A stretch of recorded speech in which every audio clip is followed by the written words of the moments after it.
Hi everyone and welcome to my channel. My name is Annchen and today is my first ever coffee chat, and accompanying me is the cup that my sister, who's a ceramicist, made. So this is my special little espresso cup.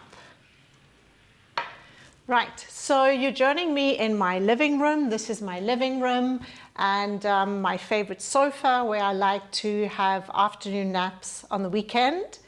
And behind me is an Iranian hanging which my partner Jonathan bought when we were living in Oman. I don't know if you can see, but there are tiny little flower motifs, and one of them is the pomegranate, which is the symbol of the city where we presently live, which is Granada. So I wanted to do this coffee chat as a way to share one of my passions with you, which is reading, and also because today is World Book Day, and I wanted to share with you two of my favorite books. I'm an avid reader, inheriting my passion for reading from my mom. Here she is reading, of course. And actually, one of the books I'll be sharing with you today was one of her favorites. It was devastating when she passed away last August, but I found the possibility to connect with her by reading and rereading some of her favorite books. So let's get started with one of her books. I recently reread it after having started and read it about 20 years ago when I was living in South Africa. It's a fascinating book. From the title, it seems that it could be specifically for women readers, but I also highly recommend it for men as well. So it's called The Goddess Within, a guide to the eternal myths that shape women's lives, and it's written by two Gestalt and Jungian psychologists, Jennifer and Roger Woolger. So here it is, and you can see it also above. I think it's particularly relevant reading it now as it reflects on a reawakening of the feminine throughout the world. Some men may be afraid or intimidated by this, but slowly this awakening inside of women is starting to affect all aspects of our lives. I feel that this book has also helped to put things into perspective because it's going back to the ancient mythologies and religion and reminding us of the powerful role that women had and how this role was gradually suppressed by patriarchal societies and Christianity. And these roles are explained through the stories of six goddesses: Athena, Aphrodite, Demeter, Artemis, Hera, and Persephone. And each symbolizes the characteristics of individual women. So as you're reading each story, you're encouraged to notice which of the goddesses you identify with more and which you identify with less. So, are you Athena, concerned with achievement, your career, social justice? Aphrodite, focused on relationships, sexuality, beauty, and the arts? Are you Persephone, attracted to the spiritual world and the mystical experience? Artemis, practical, athletic, adventurous, connected with the nature? Perhaps you are Demeter, the archetypal earth mother who loves bearing and raising children and is very nurturing.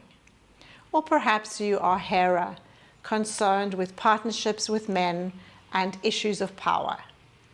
So of course, each woman will identify with the qualities of some of these goddesses that are dominant in you, and the ones that are missing are the ones, like your missing goddesses, are the ones that represent wounds or weaknesses, which you are encouraged to confront and recognize and explore as you work towards greater self-knowledge, harmony, and balance. But this is also a dynamic process, so you may notice that as you were younger, perhaps there were other goddesses that are more dominant than now. It's also fascinating to recognize the goddesses in other women, for example, your mother, your sisters, your friends. And the most important thing is to remember that the goddess archetypes validate women for what they are and not for what society expects that they should be or has told them to be. So this is a source of freedom and understanding that can be accessed by any woman. It's irrespective of whatever life path you choose in life. So this is not a feminist book in the way that it's anti-men. In fact, it encourages men to read it to better understand the women that they have around them. So I hope you enjoy it, and please leave your comments below, letting me know what you think of this book. The second book is called The Body Keeps the Score, Mind, Brain and Body in the Transformation of Trauma. And it's written by Bessel Van Der Kolk, and it's been translated into 38 languages. It was a birthday gift from my partner Jonathan, and I highly recommend it to anyone interested in understanding the alternative approach to healing the mind, the brain and the body, and moving away from the standard talking and drug therapies. In the book, Bessel takes us through his professional career studying how adults and children adapt to traumatic experiences. And through his journey, we understand why he says that trauma is ubiquitous in our society and that most of it doesn't happen in war situations, but actually in families and schools where most traumatized women and children are victims of the people they are closest to. And neuroscience shows that these experiences have impacts on people's brains, and they have devastating social consequences with medical illnesses, problems with school and work performance, drug addiction, and psychiatric illness. And one of the treatments he recommends for traumatic stress is yoga. And here I'm going to read an extract from chapter 16, which is called Learning to Inhabit Your Body, Yoga. So, one of the clearest lessons from contemporary neuroscience is that our sense of ourselves is anchored in a vital connection with our bodies. We do not truly know ourselves unless we can feel and interpret our physical sensations. We need to register and act on these sensations to navigate safely through our life. While numbing or compensatory sensation seeking may make life tolerable, the price you pay is that you lose awareness of what is going on inside your body, and with that, the sense of being fully, sensually alive. In yoga, you focus your attention on your breathing and on your sensations moment to moment. You begin to notice the connection between your emotions and your body. Perhaps how anxiety about doing a pose actually throws you off balance. You begin to experience with changing the way you feel. Will taking a deep breath relieve that tension in your shoulder? Will focusing on your exhalation produce a sense of calm? Simply noticing when you feel fosters emotional regulation, and it helps you to stop trying to ignore what is going on inside you. As I often tell my students, the two most important phrases in therapy, as in yoga, are notice that and what happens next.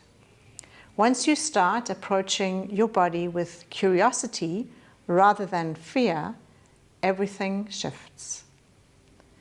Body awareness also changes your sense of fear. Trauma makes you feel as if you are stuck forever in a helpless state of horror. In yoga, you learn that sensations rise to a peak and then fall. For example, if an instructor invites you to enter a particularly challenging pose, you may find it at first a sense of defeat or resistance, anticipating that you won't be able to tolerate the feelings thrown up by this particular position. A good yoga teacher will encourage you just to notice any tension while timing what you feel with the flow of your breath. We'll be holding this position for 10 breaths. This helps you to anticipate the end of discomfort and strengthen your capacity to deal with physical and emotional distress. Awareness that all experience is transitory changes your perception on yourself. So I think that's a lovely reflection. I hope you enjoy it.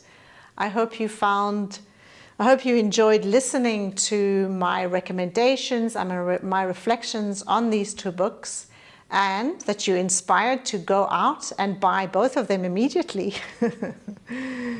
So I'd love to hear from you. Let me know in the comments below what you thought of that. And I wish you a wonderful and happy World Book Day. Take care and hope to see you soon. Goodbye.